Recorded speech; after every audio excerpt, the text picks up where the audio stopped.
សួស្តីអ្នកទាំងអស់គ្នាត្រឡប់មកវិញជាមួយ Admin នៅក្នុងវីដេអូនេះ Admin មានខ្សែភាពយន្តមួយដែលបែបភ័យរន្ធត់និងបែបប្រយុទ្ធដែលមានឈ្មោះថា Mortal Kombat 2នៅក្នុងខ្សែភាពយន្តនេះការប្រកួត Mortal Kombat ដែលកំណត់ជោគវាសនារបស់ផែនដីទីបំផុតបានចាប់ផ្ដើមហើយមុនពេលយើងចូលទៅដល់សាច់រឿងខ្ញុំចង់រំលឹកអ្នកថាសូមកុំភ្លេចចុច Like Comment Subscribe និងបើកសញ្ញាកណ្ដឹងដោយមិនបាច់និយាយយូរទេតោះទៅសាច់រឿងវិញរឿងនេះចាប់ផ្ដើមជាមួយនឹងធម្មជាតិក្នុងភពផែនដីមួយឈ្មោះ Edeniaនៅថ្ងៃនោះស្ដេចនៃ Edenia ព្រះនាម Jared បានប្រទានខ្សែដ៏មានតម្លៃមួយដល់កូនស្រីរបស់គាត់ឈ្មោះ Kitana វាបានបង្ហាញថា Jared បានទទួលខ្សែនោះពី Raiden ដែលជាព្រះភ្លេចបន្ទោបន្ទាប់ពីបានជួប Kitana Jared បានត្រៀមខ្លួនរួចជាស្រេចដើម្បីធ្វើការប្រយុទ្ធដ៏សាហាវមួយដែលត្រូវបានផ្សំឡើងនៅក្នុងការប្រកួត Mod វាបង្ហាញថា Jared គឺជាអ្នកប្រយុទ្ធចុងក្រោយដែលតំណាងឲ្យធម្មជាតិរបស់ Edenia ខណៈពេលដែលអ្នកប្រយុទ្ធមុនបានចាញ់មិនយូរប៉ុន្មាន Shao Kahn បានមកជាអ្នកប្រយុទ្ធដែលតំណាងឲ្យភពនៃ Outworld Shao Kahn ក៏ជាអ្នកគ្រប់គ្រងនៃ Outworld ដែលមានមហិច្ឆតាក្នុងការគ្រប់គ្រងភពផ្សេងទៀតរហូតមកដល់ពេលនេះ Outworld បានយកឈ្នះ Edenia ចំនួន9ដងហើយនៅក្នុងការប្រកួត Mortal Kombat ក្នុងអំឡុងពេលនៃការប្រកួត Jared និង Shao Kahn បានប្រយុទ្ធគ្នាដោយប្រើប្រាស់សមត្ថភាពទាំងអស់របស់ពួកគេប្រសិនបើ Outworld យកឈ្នះ Edenia ជាលើកទី10នោះ Shao Kahn នឹងមានសិទ្ធិគ្រប់គ្រង Shao Kahn ក៏មានគម្រោងធ្វើឲ្យមនុស្សនៅ Edenia ក្លាយជាទាសករនិងដណ្ដើមយកធនធានធម្មជាតិរបស់វាដោយសារតែរឿងនេះ Jared បានត្រៀមខ្លួនរួចជាស្រេចដើម្បីប្រថុយជីវិតរបស់គាត់ដើម្បីឈ្នះការប្រកួតដើម្បីការពារ Edenia ពីការគំរាមកំហែងរបស់ Shao Kahn នៅទីបញ្ចប់ Shao Kahn បានកម្ចាត់ Jared ដោយសម្លាប់គាត់ហើយបានក្លាយជាអ្នកគ្រប់គ្រងថ្មីរបស់ Edenia ទេប្រជាជននៅ Edenia ត្រូវបានបង្ខំឲ្យធ្វើជាទាសកររបស់ Shao Kahn ដើម្បីកុំឲ្យពួកគេត្រូវបានសម្លាប់ឥឡូវនេះ Shao Kahn បានយក Kitana ធ្វើជាកូនស្រីរបស់គាត់កាត់មកដល់បច្ចុប្បន្ន Kitana បានក្លាយជាមនុស្សពេញវ័យរួចទៅហើយមានអាណាព្យាបាលម្នាក់ឈ្មោះ Jade Kitana ក៏ធ្លាប់ហាត់ក្បាច់គុនប្រឆាំងនឹង Jade ដែរដើម្បីសាកល្បងសមត្ថភាពរបស់នាងបន្ទាប់ពីការហ្វឹកហាត់ចុងក្រោយ Jade បានផ្ដល់ឲ្យ Kitana នៅផ្លិតពិសេសមួយដោយសារតែផ្លិតនេះមានកាំបិតមុតស្រួច Kitana ចាប់អារម្មណ៍ក្នុងការប្រើប្រាស់ផ្លិតជាអាវុធបន្ទាប់មក Kitana ទទួលស្គាល់ថាពេញមួយពេលនេះនាងបានចាត់ទុក Jade ដូចជាបងប្អូនស្រីរបស់នាងបន្ទាប់ពីនោះ Kitana បានជួប Shao Kahn វាបានបង្ហាញថា Sindel ដែលជាភរិយារបស់ Jared និងជាម្ដាយរបស់ Kitana ឥឡូវនេះគឺជាដៃគូរបស់ Shao Kahn មិនយូរប៉ុន្មានសាងជុងដែលស្ថិតនៅក្រោមការគ្រប់គ្រងរបស់ Shao Kahn បាននាំព័ត៌មានសំខាន់ៗមករហូតមកដល់ពេលនេះ Shao Kahn បានស្វែងរកវត្ថុបុរាណមួយឈ្មោះថា Amulet ដែលអាចព្យាបាលរបួសបានបន្ទាប់មកសាងជុងបានធានាថាគ្រឿង Amulet ពិតប្រាកដនោះត្រូវបានរក្សាទុកនៅក្នុងប្រាសាទ Raiden មុនពេលត្រូវបាន Kano លួចយកទៅទីបំផុត Shao Kahn បានបញ្ជាឲ្យចាប់ខ្លួន Kano ដើម្បីឲ្យគាត់អាចយកគ្រឿង Amulet បានទន្ទឹមនឹងនេះមានខ្សែភាពយន្តសកម្មភាពទសវត្សរ៍ទី90ដែលសម្ដែងដោយតារាសម្ដែង Laga ដ៏ល្បីល្បាញម្នាក់ឈ្មោះ Johnny Cage អរគុណចំពោះទេពកោសល្យរបស់គាត់ក្នុងសិល្បៈក្បាច់គុន Johnny បានឈ្នះពានរង្វាន់អ្នកប្រយុទ្ធល្អបំផុតក្នុងកម្មវិធីប្រកួតរង្វាន់ភាពយន្តដូច្នេះឥឡូវនេះអាជីពជាតារាសម្ដែងរបស់ Johnny កំពុងចាប់ផ្ដើមរសាត់បាត់ទៅប្រហែលជាដោយសារតែគាត់ចាស់ទៅហើយនៅពាក់កណ្ដាលនៃសកម្មភាពរបស់គាត់ Johnny ស្រាប់តែបានជួបជាមួយ Raiden និង Sonya ដោយមិននិយាយអ្វីសោះ Raiden បាននិយាយថា Johnny ត្រូវបានជ្រើសរើសជាអ្នកប្រយុទ្ធតំណាងនៅក្នុងការប្រកួត Mortal Kombat Johnny មិនអាចជៀសវាងការពិតនេះបានទេពីព្រោះគាត់ត្រូវបានជ្រើសរើសដោយព្រះ Raiden ក៏ទទូចផងដែរថាលទ្ធផលចុងក្រោយនៃ Mortal Kombat នឹងកំណត់ជោគវាសនារបស់ផែនដីបន្ទាប់មក Johnny ចាត់ទុក Not មានរបស់ Raiden ថាជាការនិយាយឥតប្រយោជន៍ប៉ុន្តែទីបំផុត Johnny ជឿវានៅពេលដែល Raiden បង្ហាញកម្លាំងរបស់គាត់ជាព្រះភ្លេចបន្ទោតាមរយៈ Whip Portal បង្កើតរបស់ Raiden Johnny បានទៅប្រាសាទរបស់ Raiden ដើម្បីយល់ពីស្ថានភាពបន្ទាប់មក Sonya បានបង្ហាញថា Johnny គឺជាអ្នកជំនួស Kung Lao ដែលជាអ្នកប្រយុទ្ធតំណាងផែនដីដែលត្រូវបានសម្លាប់ដោយ Shang Tsung លើសពីនេះទៅទៀតគូប្រជែងរបស់ផែនដីនៅក្នុងការប្រកួត Mortal Kombat គឺ Out មិនយូរប៉ុន្មាន Johnny បានមើលការវឹកហាត់មួយដែលពាក់ព័ន្ធនឹងអ្នកប្រយុទ្ធតំណាងផែនដី3នាក់គឺ Jax, Cole និង Liu Kang Johnny ក៏មានការភ្ញាក់ផ្អើលផងដែរនៅពេលដែលគាត់ដឹងថាពួកគេទាំង3នាក់មានអំណាចពិសេសដែលមនុស្សធម្មតាមិនអាចមានបានបន្ទាប់ពីនោះ Johnny បានបដិសេធមិនធ្វើជាអ្នកប្រយុទ្ធតំណាងផែនដីទេព្រោះគាត់ដឹងថាអ្នកប្រយុទ្ធដែលចាញ់ទំនងជាស្លាប់នៅក្នុង Mortal Kombat តាមពិត Johnny ក៏បដិសេធដែរព្រោះគាត់មិនមានអំណាចពិសេសដូចអ្នកប្រយុទ្ធតំណាងផែនដីជាទូទៅបន្ទាប់មក Raiden បានរំលឹកគាត់ថាផែនដីបានចាញ់9ដងពី Outworld ជាលទ្ធផលប្រសិនបើផែនដីចាញ់ Outworld ជាលើកទី10នោះ Shao Kahn នឹងគ្រប់គ្រងផែនដីហើយធ្វើឲ្យប្រជាជនក្លាយជាទាសករទីបំផុត Sonya ជឿថា Johnny នៅតែស័ក្តិសមជាអ្នកប្រយុទ្ធ Mortal Kombat ពីព្រោះ Johnny ធ្លាប់ជាអត្តពលិកការ៉ាតេដ៏អស្ចារ្យម្នាក់ទោះជាយ៉ាងណាក៏ដោយ Johnny នៅតែបដិសេធព្រោះគាត់មិនចង់ឆ្លងកាត់ការប្រយុទ្ធដ៏សាហាវដែលคล้ายជាលក្ខណៈរបស់ Mortal Kombat ទីបំផុត Johnny បានចាក់ចេញពី Quill Raiden ឆ្លងកាត់ច្រកទ្វារទន្ទឹមនឹងនេះនៅក្នុង Outworld គ្រូមន្តអាគមម្នាក់ឈ្មោះ Quan Chi ព្យាយាមធ្វើឲ្យគង់ឡាវរស់ឡើងវិញពីស្លាប់ជាក់ស្ដែង Quan Chi បានធ្វើការរស់ឡើងវិញនេះតាមបញ្ជារបស់ Shao Kahn បន្ទាប់ពីនោះ Quan Chi ដោយប្រើមន្តអាគមរបស់គាត់បានធ្វើឲ្យ Kano រស់ឡើងវិញពីស្លាប់បន្ទាប់មក Kano នឹកឃើញថាគាត់បានស្លាប់ហើយបានបាត់បង់ភ្នែកស្ដាំរបស់គាត់ដែលអាចបាញ់ Lasia បាននៅពេលប្រយុទ្ធជាមួយ Sonya បន្ទាប់មក Kano បានឲ្យគ្រឿង Amulet នោះទៅ Quan Chi ពីព្រោះ Quan Chi បានសន្យាថានឹងឲ្យភ្នែក Lasia ថ្មីមួយសម្រាប់ Kano ពេលវេលាកន្លងផុតទៅវគ្គទី1នៃ Game Mortal Kombat បានចាប់ផ្ដើមក្នុងស្ថានភាពនេះ Johnny ដែលកំពុងសម្រាកនៅបារស្រាប់តែត្រូវបានបោះចូលទៅក្នុងសង្វៀនប្រកួត Mortal Kombat ទោះចូលចិត្តឬអត់ក៏ដោយឥឡូវនេះ Johnny ត្រូវតែទទួលយកការពិតដែលថាគាត់ត្រូវតែជាតំណាងនៃផែនដីក្នុងនាមព្រះហើយជាក់ស្ដែងគូប្រជែងរបស់ Johnny គឺ Kitana ដែលជាអ្នកតំណាងឲ្យ Outworld ទោះបីជាកម្លាំងរបស់គាត់ទាបជាងកម្រិតរបស់ Kitana ក៏ដោយ Johnny នៅតែប្រយុទ្ធឲ្យអស់ពីសមត្ថភាពតាមដែលអាចធ្វើទៅបានព្រោះគាត់មិនចង់ចាញ់នឹងស្លាប់យឺតប៉ុន្តែប្រកបណាស់ Kitana អាចវាយ Johnny ឲ្យសន្លប់បាន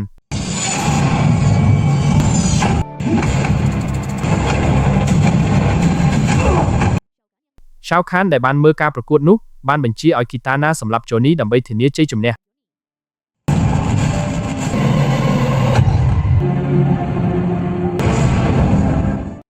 នៅទីបញ្ចប់ Kitana បានយកឈ្នះ Johnny ចូលដល់ការប្រកួតលើកទី2 Sonya ក្នុងនាមជាតំណាងនៃផែនដីត្រូវប្រឈមមុខនឹង Sindel ដែលជាតំណាងនៃ Outworld វាបានបង្ហាញថា Sindel ឥឡូវនេះអាចបង្កើតរលកសម្លេងបានដោយលាយដៃពិសេសជាមួយ Shao Kahn ជាសំណាងល្អ Sonya មានអំណាចពិសេសដូច្នេះគាត់នៅតែអាចរក្សាតុល្យភាពជាមួយ Sindel ទោះបីជាមានការលំបាកក៏ដោយ Sonya ទីបំផុតបានគ្រប់គ្រងបញ្ចប់ Sindel និងឈ្នះការប្រកួតបន្ទាប់ពីជុំទី1បានបញ្ចប់ Johnny បានភ្ញាក់ឡើងនៅក្នុងប្រាសាទរបស់ Raiden បន្ទាប់មក Raiden បានធ្វើឲ្យប្រកាសថា Johnny ត្រូវបានដកចេញពីការប្រកួត Mortal Kombat ដោយសារតែចាញ់ Kitana ឥឡូវនេះ Johnny ទើបតែដឹងថា Kitana ចេតនាទុកគាត់ឲ្យនៅរស់ពេលនិយាយជាមួយ Johnny Raiden បានធានាថាព្រះទាំងឡាយត្រូវតែមានហេតុផលដើម្បីជ្រើសរើស Johnny ជាតំណាងនៃផែនដីចំពោះរឿងនោះ Raiden មានអារម្មណ៍ថា Johnny មានសក្តានុពលលាក់កំបាំងមួយដែលត្រូវបានគេរំពឹងថានឹងជួយផែនដីឲ្យឈ្នះ Mortal Kombat និងមានសុវត្ថិភាពពីការគំរាមកំហែងរបស់ Shao Kahn ទន្ទឹមនឹងនេះ Quan Chi បានរក្សាការសន្យារបស់គាត់ក្នុងការផ្ដល់ភ្នែកពណ៌ប្រាក់ដល់ Kano មួយសន្ទុះក្រោយមក Kitana បានប្រើសមត្ថភាពប្រអប់អំណោយរបស់ Raiden ដើម្បីឲ្យគាត់អាចទៅប្រាសាទរបស់ Raiden ពេលទៅដល់គោលដៅ Kitana បាននិយាយជាមួយព្រះភ្លេចបន្ទោវាបានបង្ហាញថា Kitana គឺជាសម្ព័ន្ធមិត្តសម្ងាត់របស់ Raiden ប្រឆាំងនឹង Shao Kahn បន្ទាប់មក Kitana បានរំលឹក Shao Kahn ថាគាត់បានទទួលគ្រឿងឥស្សរិយៈមួយពី Kano គ្រោះថ្នាក់គឺថា Shao Kahn នឹងមានអំណាចរបស់ព្រះជាម្ចាស់ប្រសិនបើគាត់អាចបង្កើនសមត្ថភាពគ្រឿង Amulet របស់គាត់នៅចុងបញ្ចប់នៃកិច្ចប្រជុំ Kitana បានស្នើសុំអ្នកតំណាងនៃផែនដីកុំឲ្យសម្លាប់ Jade នៅក្នុងការប្រកួត Mortal Kombat នៅពេលក្រោយពីព្រោះ Jade មានន័យខ្លាំងណាស់សម្រាប់ Kitana ពេលគាត់ត្រឡប់ទៅ Outworld វិញ Kitana ត្រូវបាន Jade វាយប្រហារពីហេតុការណ៍នេះ Jade អាចរកឃើញសម្ព័ន្ធភាពសម្ងាត់រវាង Kitana និង Jade ទីបំផុតបានរំលឹក Kitana កុំឲ្យក្បត់ Shao Kahn ដើម្បីសុវត្ថិភាពរបស់គាត់វាបង្ហាញថា Jade គឺជាអ្នកបម្រើដ៏ស្មោះត្រង់របស់ Shao Kahn បន្ទាប់ពីនោះ Raiden បានជួបជុំគ្នាជាមួយអ្នកតំណាងនៃផែនដីដើម្បីបង្ហាញព័ត៌មានសំខាន់ៗដូច្នេះជុំទី2នៃ Mortal Kombat នឹងមានការប្រកួតក្នុងការប្រកួតនីមួយៗមានអ្នកតំណាងផែនដី3នាក់គឺ Jack Cole និង Liu Kang មិនយូរប៉ុន្មាន Kano បានលេចឡើងក្នុងស្ថានភាពអាក្រក់បន្ទាប់មក Kano បានវាយប្រហារចម្ករបស់ Raiden រហូតដល់មេដឹកនាំនៃអ្នកតំណាងផែនដីរងរបួសយ៉ាងធ្ងន់ធ្ងរ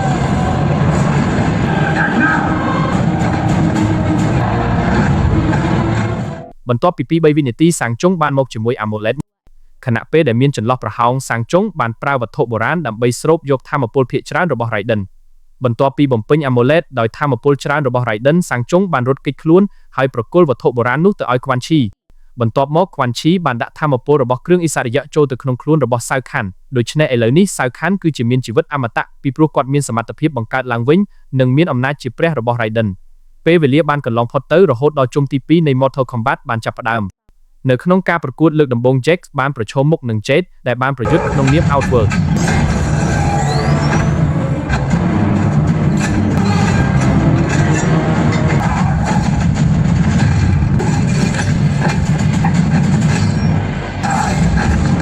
ជារួម Jax បានកម្ចាត់ Jade ហើយទុកឲ្យនាងរស់ដើម្បីសងសឹកសេចក្តីសប្បុរសរបស់ Kitana ដែលបានធ្វើរឿងដូចគ្នាចំពោះ Johnny ចូលទៅក្នុងការប្រយុទ្ធលើកទី2 Cole ទល់នឹង Shao Kahn ដែលត្រូវបានគេស្គាល់ថាជាអ្នកប្រយុទ្ធខ្លាំងបំផុតនៅក្នុង Outworld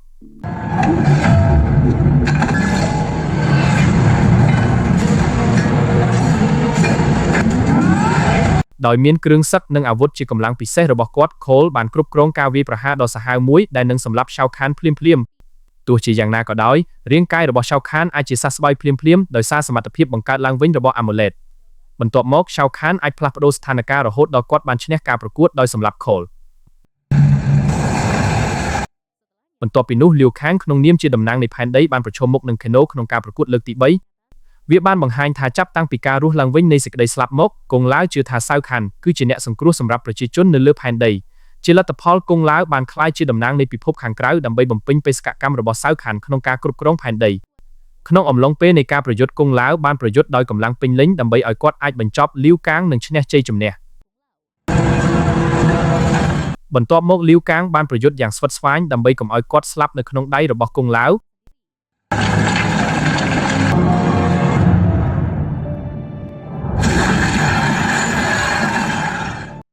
នៅទីបញ្ចប់លាវកាងបានសម្លាប់គង់ឡាវដោយកម្លាំងទាំងអស់ហើយគាត់ក៏ឈឺចាប់ពីព្រោះគ្រប់ពេលវេលាទាំងអស់គាត់បានចាត់ទុកគង់ឡាវជាប្អូនប្រុសរបស់គាត់លាវកាងក៏បានសន្យាថានឹងរកវិធីដើម្បីនាំគង់ឡាវឲ្យរស់ឡើងវិញនៅថ្ងៃបន្ទាប់ពីឈ្នះការប្រកួតលាវកាងបានត្រឡប់ទៅប្រាសាទ Raiden វិញភ្លាមទោះបីជាគាត់នៅរស់ក៏ដោយ Raiden ឥឡូវនេះខ្សោយព្រោះអំណាចភាគច្រើនរបស់គាត់ជាព្រះត្រូវបានស្រូបចូលទៅក្នុង Amulet បាត់ទៅហើយទន្ទឹមនឹងនេះក្វាន់ឈីបានអនុវត្តតាមបញ្ជារបស់សាវខានឲ្យប្រោះ Bi-Han ហៅកាត់ថា Sub-Zero ឲ្យរស់ឡើងវិញពីស្លាប់ពេលវេលាបានកន្លងផុតទៅរហូតដល់ Kitana បានទៅរកអ្នកតំណាងរបស់ផែនដីដោយសម្ងាត់ដែលត្រូវបានដឹកនាំដោយ Raiden បន្ទាប់មក Kitana បានរំលឹកថារាងកាយរបស់ Shao Kahn បានទទួលថាមពលនៃគ្រឿងឥស្សរិយយសដើម្បីឲ្យវាមានសមត្ថភាពក្នុងការបង្កើតឡើងវិញនិងអំណាចរបស់ព្រះរបស់ Raiden ឥឡូវនេះអ្នកចម្បាំងរបស់ផែនដីមានបេសកកម្មបំផ្លាញគ្រឿងឥស្សរិយ Amulet ក្រោយមកអ្នកចម្បាំងរបស់ផែនដីបានមកដល់លំនៅឋានរបស់ត្រកូល Mutant Taraka នៅក្នុង Outworld បន្ទាប់មកលាវកាងបានអញ្ជើញមេដឹកនាំនៃត្រកូល Takata ឈ្មោះ Baraka ឲ្យសហការក្នុងការបញ្ឈប់សាវកាន់ជាក់ស្ដែងត្រកូល Takata បានក្លាយជាជនរងគ្រោះនៃការជិះជាន់របស់សាវកាន់ដោយប្រជាជននៅ Edenia ដែរនៅទីបំផុត Baraka បានបដិសេធមិនសហការពីព្រោះក្រុមរបស់លាវកាងមិនមានកម្លាំងច្រើនទេជាដំណោះស្រាយជំនួសមួយលាវខាងបានស្នើឲ្យមានការប្រកួតប្រជែងប្រយុទ្ធមួយទល់នឹងមួយប្រឆាំងនឹង Baraka ដែល Baraka ត្រូវតែជាសម្ព័ន្ធមិត្តរបស់គាត់ប្រសិនបើគាត់ត្រូវបានលាវខាងយកឈ្នះទោះជាយ៉ាងណាក៏ដោយ Baraka បានបដិសេធនិងមិនអើពើនឹងវត្តមានរបស់ក្រុមរបស់លាវខាងដោយចងចាំថាជំនួយរបស់ Baraka គឺត្រូវការខ្លាំងណាស់ Johnny នៅទីបំផុតបានធ្វើចលនាដើម្បីបញ្ច្រាស់ស្ថានភាពដោយហៅ Baraka ថាជាជនក្បត់ Johnny បានបង្ខំ Baraka ឲ្យទទួលយកការប្រកួតប្រជែងដណ្ដើមយកគូប្រកួតដែលស្នើឡើងដោយលាវខាងទោះជាយ៉ាងណាក៏ដោយ Baraka ចង់ប្រកួតរបស់លុះត្រាតែ Johnny ជាគូហេតុផលគឺថា Baraka នឹងប្រើការប្រកួតប្រជែងនេះដើម្បីបញ្ចប់ Johnny ពីព្រោះគាត់ហ៊ានប្រមាថគេនៅទីបំផុត Johnny បានប្រយុទ្ធជាមួយ Baraka Johnny ក៏បានប្រឈមមុខនឹងគូប្រជែងរបស់គាត់ដោយការភ័យខ្លាចផងដែរពីព្រោះគាត់មិនមានអំណាចពិសេសដូចលាវខាងនិងអ្នកដទៃទៀត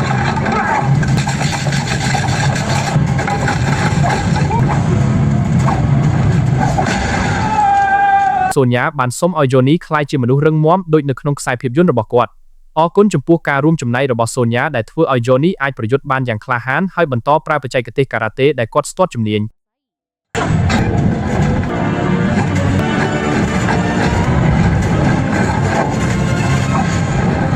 បន្ទាប់មក Johnny បានវាយប្រហារសរីរាង្គសំខាន់ៗរបស់ Baraka ដែលបណ្ដាលឲ្យគាត់ឈឺចាប់នៅពេលដែលស្ថានភាពរបស់គាត់បានប្រសើរឡើង Baraka បានប្រកាសថា Johnny ជាអ្នកឈ្នះការប្រកួតពីព្រោះគាត់មានការចាប់អារម្មណ៍យ៉ាងខ្លាំងចំពោះរចនាប័ទ្មប្រយុទ្ធរបស់ Johnny ជារង្វាន់សម្រាប់ជ័យជំនះរបស់ Johnny Baraka បានជួយក្រុមរបស់លាវខាងឆ្លងកាត់ផ្លូវរូងក្រោមដីដែលប្រើសម្រាប់ជ្រៀតចូលទៅក្នុងប្រាសាទបន្ទាប់ពីសម្លាប់ឆ្មាំ Baraka បានចាក់ចេញព្រោះគាត់បានបញ្ចប់ភារកិច្ចរបស់គាត់ទន្ទឹមនឹងនេះ Jade បានចាប់ Kitana ហើយនាំនាងទៅប្រឈមមុខនឹង Shao Kahn ដោយមិនចង់ឲ្យ Shao Kahn ប្រហារជីវិតម្ដាយរបស់គាត់ Kitana ត្រូវបានបង្ខំឲ្យទទួលស្គាល់ថានាងបានទៅផែនដីច្រើនដងដើម្បីស្វែងរក Raiden និងអ្នកចម្បាំងផែនដីបន្ទាប់មក Kitana បាននិយាយបំផ្លែងមិនពិតដើម្បីបិទបាំងសម្ព័ន្ធភាពរបស់នាងជាមួយ Raiden មិនថាហេតុផលអ្វីក៏ដោយ Shao Kahn បានចាត់ទុកសកម្មភាពរបស់ Kitana ថាជាការក្បត់ជាតិទីបំផុត Shao Kahn បានបញ្ជាឲ្យឃុំខ្លួន Kitana នៅកន្លែងសាធារណៈមួយជាការព្រមានដើម្បីកុំឲ្យប្រជាជនហ៊ានក្បត់ Shao Kahn ចំណែកឯលាវកាងបានលួចចូលទៅក្នុងប្រាសាទហើយបានរកឃើញ Amulet ត្រូវបានរក្សាទុកនៅក្នុងបន្ទប់មួយដែលស្រដៀងនឹងបន្ទប់ឃុំឃាំងបន្ទាប់មក Shao Kahn បានមកដល់ជួបជាមួយលាវកាងរហូតដល់ពួកគេបានប្រយុទ្ធគ្នាទោះបីជាប្រើថាមពលដ៏ខ្លាំងក្លាក៏ដោយលាវខាងនៅតែបរាជ័យក្នុងការសម្លាប់ Shao Kahn Jax ក៏បានមកដកដោយឃើញលាវខាងកំពុងផ្ដោតលើការប្រយុទ្ធជាមួយ Shao Kahn Jax ដោយមានអំណាចពិសេសរបស់គាត់ក៏អាចបើកបន្ទប់ផ្ទុករបស់ Amulet នៅពេលដែល Jax ប្រឈមមុខនឹងការវាយប្រហាររបស់ Shao Kahn Sonya និង Johnny បានមកបំពេញបេសកកម្មលួចរបស់ Amulet បន្តមិនយូរប៉ុន្មាន Sub-Zero ដែលឥឡូវនេះជាសម្ព័ន្ធមិត្តរបស់ Shao Kahn បានមកដល់ហើយនាំ Amulet ទៅកន្លែងសុវត្ថិភាពបន្ទាប់ពីសម្លាប់ Jax រួច Shao Kahn ត្រូវបានបញ្ជូនទៅទីតាំងដែលបានក្លាយជា Mortal Kombat Tommy Duel Arena លាវកាងនិង Sonya ក៏ដូច្នោះដែរបន្ទាប់ពីនោះ Johnny បានប្រឈមមុខនឹង Kano ដែលបានមកជាមួយឆ្មាំប្រាសាទតាមរយៈការបោកបញ្ឆោត Kano បានសម្លាប់ឆ្មាំទាំងនោះដោយភ្នែក Laser របស់គាត់បន្ទាប់មក Kano បានបញ្ចុះបញ្ចូល Johnny ឲ្យជូនគាត់ទៅជួបជាមួយ Raiden បន្ទាប់មកនៅពេលនិយាយជាមួយ Raiden Kano បានសារភាពកំហុសរបស់គាត់ដោយក្បត់ប្រាសាទរបស់ Raiden ឥឡូវនេះ Kano បដិញ្ញាចិត្តថានឹងធ្វើឲ្យបេសកកម្មរបស់ Shao Kahn ក្នុងការគ្រប់គ្រងផែនដីបរាជ័យដើម្បីឲ្យនៅពេលអនាគតគាត់នៅតែអាចរីករាយជាមួយការកំសាន្តដែលគាត់ចូលចិត្តទាំងអស់នៅលើផែនដី ដើម្បីបង្ហាញខ្លួនឯងម្ដងទៀតនៅខាងប្រាសាទរបស់ Raiden Kano បានបង្ហើបអាចកំបាំងដែល Sub-Zero បាននាំ Emulet មកកាន់ធម្មជាតិនៃ Netherrealm ដែលត្រូវបានគេស្គាល់ថាជាឋាននរកមនុស្សដែលបានស្លាប់ទៅហើយអរគុណចំពោះ Portal Raiden Johnny និង Kano អាចចូលទៅក្នុង Netherrealm រហូតដល់ពួកគេបានជួប Hanzo ហៅក្រៅថា Scorpion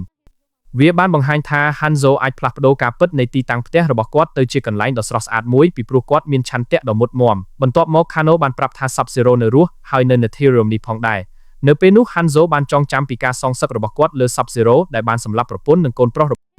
ទីបំផុត Hanzo បានជួយបេសកកម្មរបស់ Johnny និង Kano ដើម្បីឲ្យគាត់អាចសងសឹក Sub-Zero ក្នុងពេលតែមួយបានមិនយូរប៉ុន្មាន Hanzo បានស្វែងរក Sub-Zero ដែលឥឡូវនេះបានប្ដូរឈ្មោះទៅជា Noob Saibot ខណៈពេលកំពុងបង្ហាញអំណាចថ្មីដែលមានមូលដ្ឋានលើស្រមោលរបស់គាត់ Noob Saibot បានទទូចថាគាត់ជាមនុស្សផ្សេងនៅពេលដែលគាត់ត្រូវបានសម្លាប់ដោយ Hanzo បន្ទាប់ពីនោះ Hanzo បានប្រយុទ្ធជាមួយ Noob Saibot ដោយមានបំណងសងសឹកខណៈពេលដែល Johnny និង Kano បានប្រយុទ្ធជាមួយស្រមោលរបស់ Noob Saibot ដោយមានបេសកកម្មបំផ្លាញ Amulet ដែល Noob Saibot កំពុងកាន់ម្យ៉ាងវិញទៀត Liu Kang និង Sonya ស្ថិតនៅទីតាំងដែលគេចាប់ Kitana ហើយវាក៏បានក្លាយជាសង្វៀនប្រយុទ្ធ Mortal Kombat B ជាក់ស្ដែង Liu Kang និង Sonya គឺជាអ្នកប្រយុទ្ធលើផែនដីដែលនៅសល់ខណៈដែល Shao Kahn និង Kitana បានក្លាយជាអ្នកប្រយុទ្ធ Outworld ចុងក្រោយ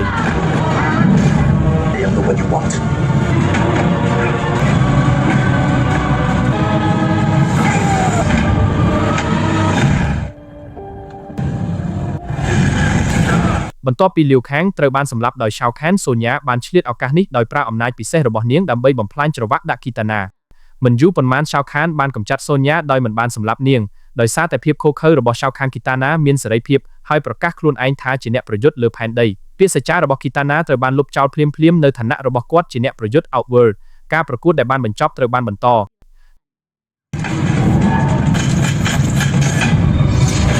ទន្ទឹមនឹងនេះនៅលើ Netherrealm ស្រមោលរបស់ Noob Saibot បានគំរាមសម្លាប់ Johnny ប្រសិនបើគាត់មិនប្រគល់ Amulet ដែលគាត់បានលួចនោះទេបន្ទាប់មក Johnny បានធាត់ស្រមោលនោះនិងមិនប្រុងប្រយ័ត្នធ្វើឲ្យគាត់ធ្លាក់ចុះក្រោយសន្លប់ហើយបានជ្រុះ Amulet ចេញពីដៃរបស់គាត់ដោយមិនដឹងខ្លួន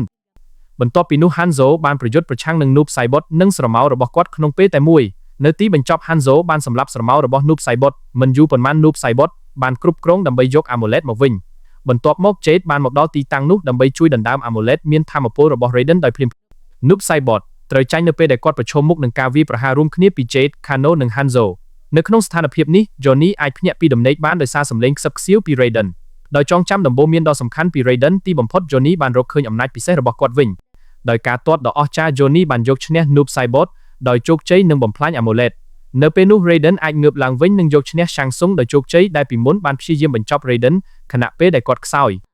ក្នុងពេលជាមួយគ្នានេះការបំផ្លាញ Amulet បានធ្វើឲ្យ Shao Kahn បាត់បង់សមត្ថភាពក្នុងការបង្កើតឡើងវិញនិងអំណាចរបស់ព្រះរបស់ Raiden តាមរយៈការតស៊ូដ៏ខ្លាំងក្លា Kitana ទីបំផុតបានសម្លាប់ Shao Kahn ដោយប្រើផ្លិតដ៏សាហាវរបស់គាត់